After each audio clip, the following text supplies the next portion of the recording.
Chazal, our rabbis, instituted that during the period of Chanukah, as we celebrate Chanukah, we have, in addition to our Shemona Esrei, the short tefillah of Al Hanisim, followed by a long paragraph, which is called Bimei Matisyahu. And this Bimei Matisyahu really tells the story of Chanukah, the struggle, the defeat of Torah Judaism over Hellenism, and the attempt of Hellenism to penetrate and to change Torah Judaism, and the victory of the Chashmonaim in the battle to preserve authentic Torah Judaism.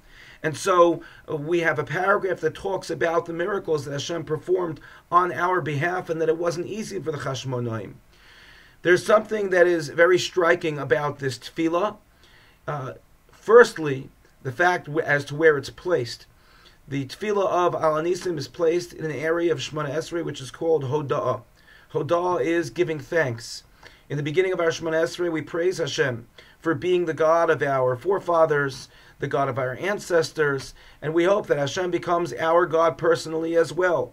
Then we have requests of Hashem that we ask. During the week we ask of more physical requests. On Shabbos we ask of spiritual requests. Following that part of the Shemona Esrei, we give thanks to Hashem. Thanks for everything that He's done for us. And we're very specific, where we say, Modim anachnu lefanecha, we're thankful to you, She'atohu Hashem Elokeinu, that you are Hashem our God. And Chazal instituted the Al Hanisim and the Bimei Matisyahu, the additions for Chanukah, in this part of the Shemona Esrei, because it's part of us, our opportunity and our obligation to give thanks to Hashem.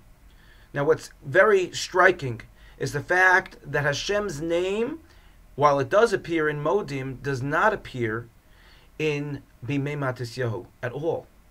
Hashem is referred to, as for example, it says, V'ata berachamecha harabim, and you, with your great mercy, stood up for them.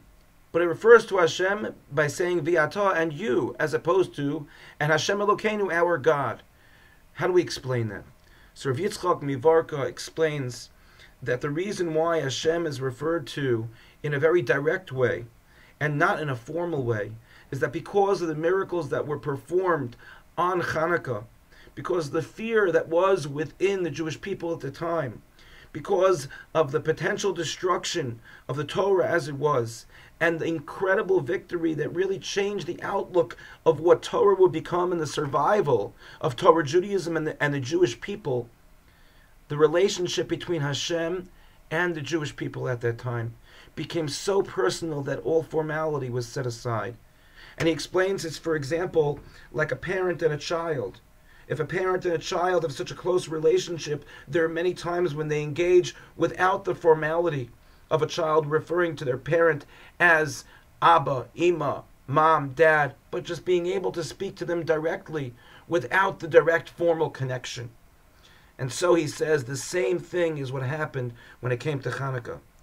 The power of the miracles of Chanukah were so incredible that any formal relationship between Hashem and the Jewish people moved to the side, and the relationship became very personal, so much so that we were able to speak to Hashem personally as individuals. Yet the lesson is that it's not only for the time of Chanukah. The potential, the possibility is for us to be able to take this piece of Chanukah, this unique specialness, this direct connection with Hashem that we feel during this incredible week, and be able to take that light of Chanukah and keep it throughout the year, to establish a personal relationship with Hashem, one in which we can hide the formality, one in which we can feel that we're appealing to our Father in a very personal and direct way.